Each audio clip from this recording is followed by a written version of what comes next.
Big Boss season 8 day 3 episode review చేయబోతున్నాం అనమాట.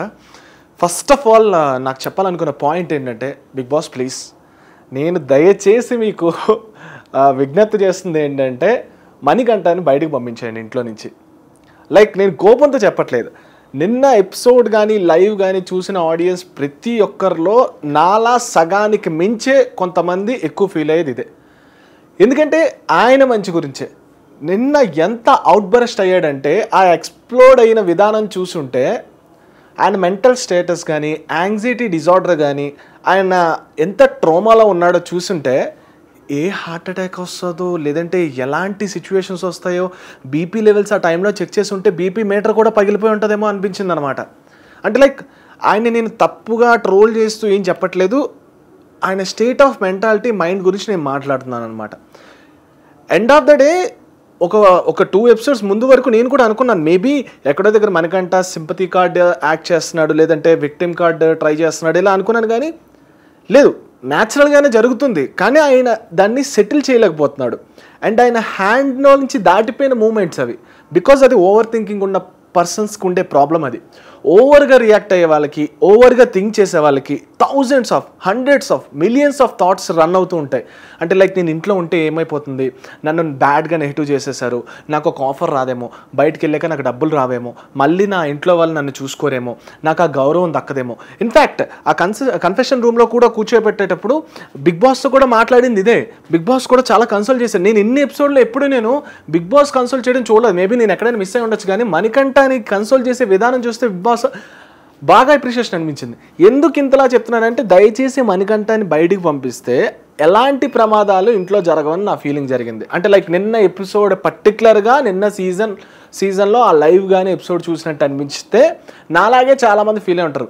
నేను కొన్నిసార్లు హిందీ ఎపిసోడ్స్ కానీ లేదంటే అదర్ లాంగ్వేజెస్లో బిగ్ బాస్ చూస్తూ ఉంటా.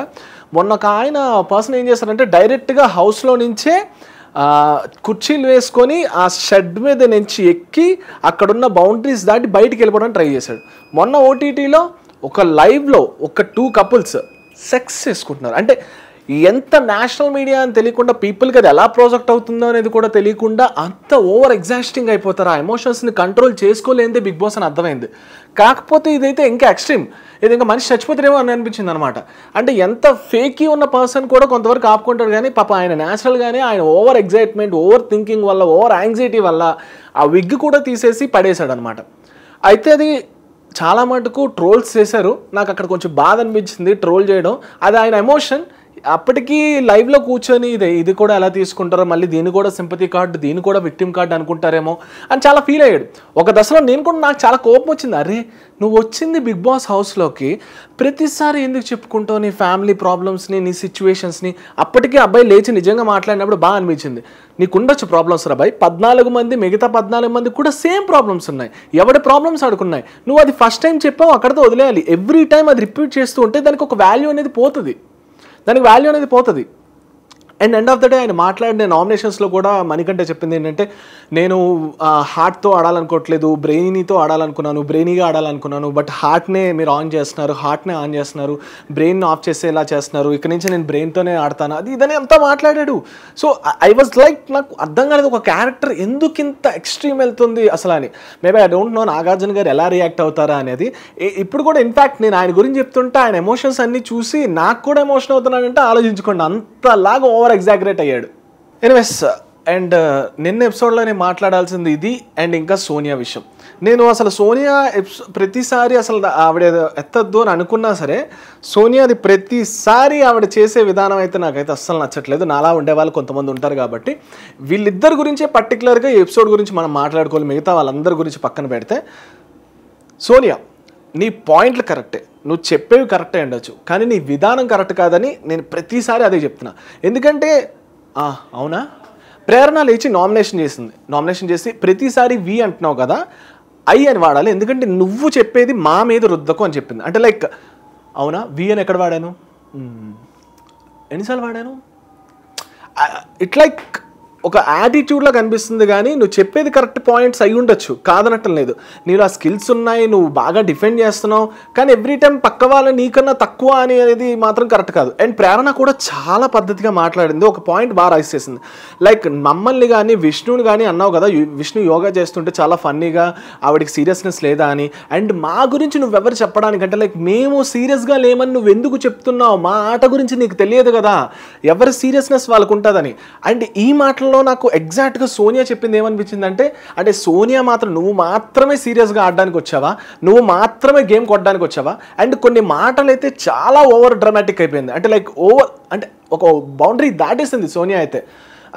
మనం అందరం ఇక్కడ సీరియస్గా ఆడడానికి వచ్చాం, మనకి డబ్బులు ఇస్తున్నారు, అసలు మనం జీరో నుంచి ఇక్కడ స్టార్ట్ చేయమన్నారు ఎవ్రీ సీజన్లా కాకుండా, మీకు ఎవరికి సీరియస్నెస్ లేదేమో, నాకైతే సీరియస్గా ఆడడానికి వచ్చాను, ఇలాంటి చాలా మాటలుంది. నువ్వు సీరియస్గా ఆడాలనుకుంటే ఆడమ్మా, కాదనట్లేదు. ప్రతిరోజు కొట్లాట్లే కాదు బిగ్ బాస్ అంటే. బిగ్ బాస్ అంటే ఒక ఎంటర్టైన్మెంట్, ఒక నవ్వు, ఒక సాడ్, ఒక ఆట, ఒక గేమ్, ఒక మోరల్ వాల్యూస్, ఎవ్రీథింగ్ కలిపి ఉండేదే బిగ్ బాస్. సోనియా నువ్వు అనుకున్న పర్సెప్షన్ మాత్రమే కరెక్ట్ అనుకుంటే నువ్వు ఒక్కదానివే పంపించి బిగ్ బాస్లో నీకు ఒక్కదానికే కప్పిస్తారు. 14 మంది క్యారెక్టర్స్ని పెట్టరు, ఎందుకంటే ఒక్కొక్కడికి ఒక్కొక్క క్యారెక్టర్ ఉంటుంది, ఒక్కొక్కడిది ఒక్కొక్క ఆట ఉంటుంది. సో ఈ 2 పాయింట్స్ మర్చిపోతానని చెప్పాను. అండ్ ఇప్పుడు మనం ఒక్కొక్క డీటెయిల్ రివ్యూలోకి వెళ్తాం. అఫ్కోర్స్ ఇది కూడా డీటెయిల్ రివ్యూనే. అండ్ చాలామంది చాలా నామినేషన్స్ అయ్యాయి కాబట్టి అందరివి నేను పెక్యులర్గా చెప్పలేను. బట్ కొంతమంది నామినేషన్ చేసేటప్పుడు వాళ్ళ విధానం మాత్రం కొన్ని పాయింట్లు బాగా నచ్చాయి, అవి మాత్రం మనం పర్టికులర్గా రైస్ చేద్దాం. సో భాషని ఎక్కడెక్కడైతే ఈసారి నామినేట్ చేశారో, భాషని నామినేట్ చేసేటప్పుడు మిగతా కంటెస్టెంట్స్ చెప్పేటప్పుడు మాత్రం భాష వైపు తప్పుంటే మాత్రం ఆయన ఓకే చెప్పాడు, అగ్రీ చెప్తున్నాడు. కాకపోతే ఆయన చెప్పింది ఏంటంటే, నేను ఓకే పడుకున్నాను, అది లేజీ కాదు, నేను చాలా స్ట్రెయిన్ అయిపోయానని చెప్పాడు. సో అందుకే భాషను ఎవరు నామినేట్ చేసినా తను ఓకే అని చెప్పాడు, దానిలో ప్రాబ్లం ఏమి అనిపించలేదు. నాకు కూడా అగ్రీ చేసిన పాయింట్ అనిపించింది, ఎందుకంటే ఆదిత్య ఓం కూడా భాషని నామినేట్ చేశారు కాబట్టి. సో ఫస్ట్ చూసుకుంటే ఆదిత్య ఓం, భాషని, పృథ్వీని నామినేట్ చేశారు. అది పెద్దగా మనం మాట్లాడాల్సిన అవసరం లేదు నామినేషన్స్లో.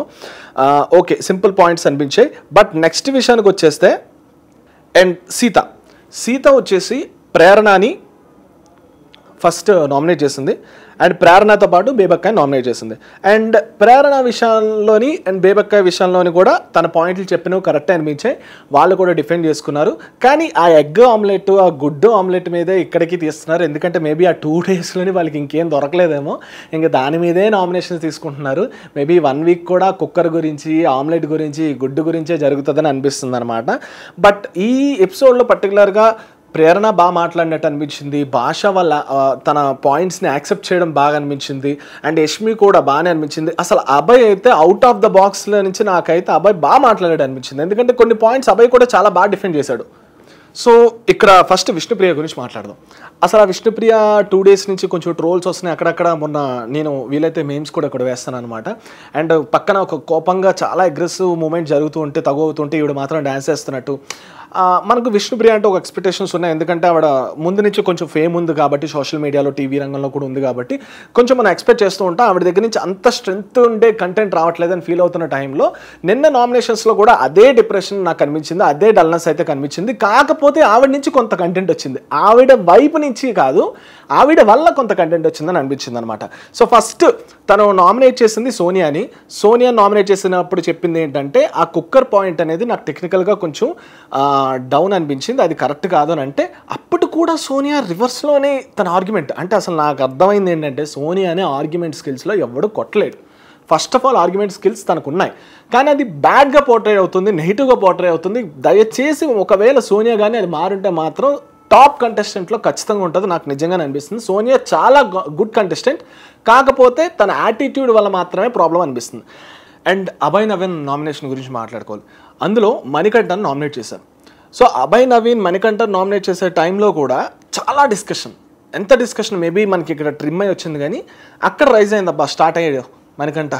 నేను ఎత్తకూడదు అనుకుంటూనే ఎత్తాను అన్నట్టు నాకు కనిపించింది అనమాట.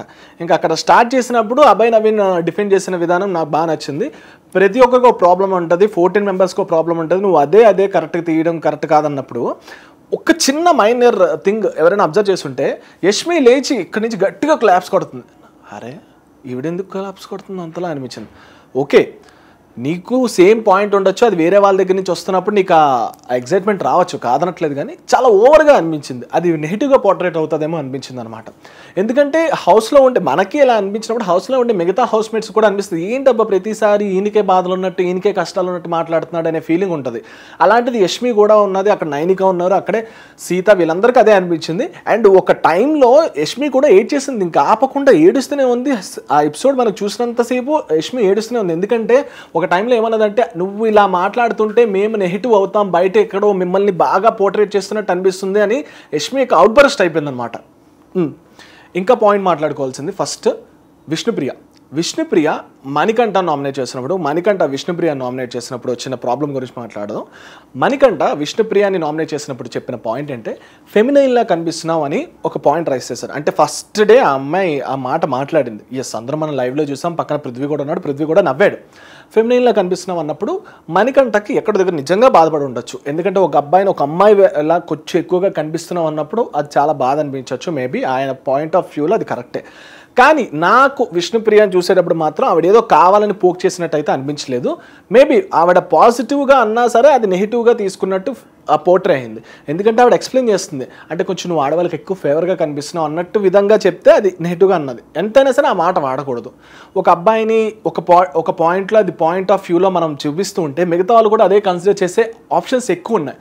మేబీ ఆ పాయింట్లో మణికంఠ విష్ణుప్రియని నామినేట్ చేయడంలో తప్పలేదు. కానీ నాకు ఎక్కడైతే అనిపించిందంటే 3 days విష్ణుప్రియతో మాట్లాడుతూ అన్నీ షేర్ చేసుకుంటూ విష్ణుప్రియ గురించి లైవ్లో మిగతా వాళ్ళ దగ్గర అడిగాడు. ప్రేరణ దగ్గర కూడా, నువ్వు ఎలా ఆవిడతో ఏం మాట్లాడుతూ ఉంటావు, నువ్వు ముందు షో చేసావు కదా ఆవిడ ఎలాంటిది ఇలాంటిది, ఈవిడతో విష్ణుప్రియతో బాగా కనెక్ట్గా మాట్లాడి మదర్ గురించి తెలుసుకొని వీళ్ళ మదర్ గురించి షేర్ చేసి ఇంత కనెక్షన్ బాండ్ ఉండి అసలు నువ్వు ఒక అమ్మాయి గురించి అంత స్టడీ చేసిన తర్వాత ఆవిడ నిజంగానే ఫీల్ అయి ఉంటుందేమో, నేను ఫ్రెండ్ అని ఫీల్ అయ్యాను, నువ్వు చాలా హార్ట్కి తీసుకున్నాను, నువ్వు సడన్గా 3 days ఇందుకోసం తిరిగావా అని విష్ణుప్రియ అన్నది కదా, అందులో నాకు జెన్యూనిటీ కనిపించింది. ఆవిడ చాలా బాగా ఏడ్చింది. అండ్ అక్కడ మాట అన్నది, నేను జెన్యూన్ పర్సన్ అనుకున్నాను కానీ నువ్వు జెన్యూన్ పర్సన్ కాదని. వామ్మో, నాకైతే ఒకటి అనిపించింది, మనకంటే నీకున్న ప్రాబ్లమ్స్ నిజంగానే సింపతి ఉండొచ్చు, నీ ప్రాబ్లమ్స్ జరుగుండొచ్చు, ఐ అగ్రీ విత్ దట్, కానీ నువ్వు మామూలు మాస్టర్ కాదు నీ మైండ్ అయితే ఆ పాయింట్ వినగానే నాకు బుర్ర లేచిపోయింది. అంటే ఒక అమ్మాయి నిజంగానే అలాంటి పర్సనాలిటీయా అని తెలుసుకోవడానికి 3 days ఆ అమ్మాయి వెనక్కి తిరిగి ఆ అమ్మాయితో మాట్లాడుతున్నాం అని తెలిసిన ఆ నామినేషన్ పాయింట్లు అయితే నేను ఆ రేంజ్లో అయితే ఊహించుకోలేదు నేనైతే ట్విస్ట్. సో ఈ పాయింట్లో విష్ణుప్రియ అయితే ఏడ్చిందబ్బా. అండ్ ఇదే సేమ్ మణికంఠ భాషని నామినేట్ చేసినప్పుడు భాష కూడా మామూలుగా కౌంటర్ ఇవ్వలేదు. నువ్వు ప్రతిదీ రాజకీయం చేయాలని చూస్తున్నావు, ఆ కాన్ఫ్లిక్ట్ నేను ఏం మాట్లాడినా సరే నన్నే ఇన్సెక్యూరిటీ అంటే నిన్నే పాయింట్అవుట్ చేస్తున్నట్టు అది ప్రతిదీ ఫీల్ అవుతున్నావు అన్నారు. నిజమే, ఎస్, మనకంటే ప్రతిదీ ఇన్సెక్యూరిటీ ఫీల్ అవుతున్నాడు, ఏదైనా బయటకు వెళ్ళిపోతుందేమో, నన్ను నెగిటివ్గా పోర్ట్రే అయిపోతుందేమో, నేను ఇందాక చెప్పినట్టు ఎవ్రీథింగ్. ఇవి నామినేషన్స్లో హైలైట్స్ అనమాట. అండ్ నేను ఈరోజు ఆ 3rd episode చూసిన తర్వాత ఒకటే ఫీల్ అయింది ఏంటంటే, సోనియా కొంచెం బెటర్గా ఉంటే బాగుంది అనిపిస్తుంది. ఆవిడ స్కిల్స్ బాగున్నాయి, మేబీ టఫ్ కాంపిటీషన్ ఇవ్వచ్చు నెక్స్ట్ వచ్చే ఎపిసోడ్స్లో కంటెస్టెంట్స్కి. మేబీ టాస్క్ పరంగా అండ్ పాయింట్స్ విధానం, మాట్లాడే విధానం పరంగా బాగా అనిపిస్తుంది. కాకపోతే యాటిట్యూడ్ బిహేవియర్ మాత్రమే మార్చితే ఇంకా బాగుంటుంది. అండ్ మణికంఠని దయచేసి ఈ సీజన్లో నుంచి బయటికి పంపిస్తే ఈ నేషనల్ మీడియాలో చాలా పెద్ద ప్రమాదం తప్పుతుందేమో అనే ఫీలింగ్ అయితే నాకు వస్తుంది. అండ్ నిఖిల్ స్టార్టింగ్ డేకి ఇప్పటికీ కొంచెం మారుతున్నాడు, మేబీ కమాండింగ్ తగ్గుతుంది, అందరూ కమాండర్లా ఫీల్ అవుతున్నారేమో అని చెప్పేసి ఆయన కూడా మార్చుకుంటున్నాడు. అండ్ ప్రేరణ వచ్చేసి పాయింట్లు బాగా మాట్లాడుతుంది, ఆ ఫస్ట్ డేకి ఇప్పటికీ కొంచెం బాగానే మాట్లాడుతున్నట్టు అనిపిస్తుంది. విష్ణుప్రియ వచ్చేసి ఇంకా ఆవిడ బయటికి అంత బాగా అనిపించట్లేదు, కామెడీ పీస్ అయిపోతుందేమో అని చిన్న ఫీలింగ్ అనిపించింది నాకైతే. అండ్ ట్రోల్స్ కూడా అలానే వస్తున్నాయి కాబట్టి.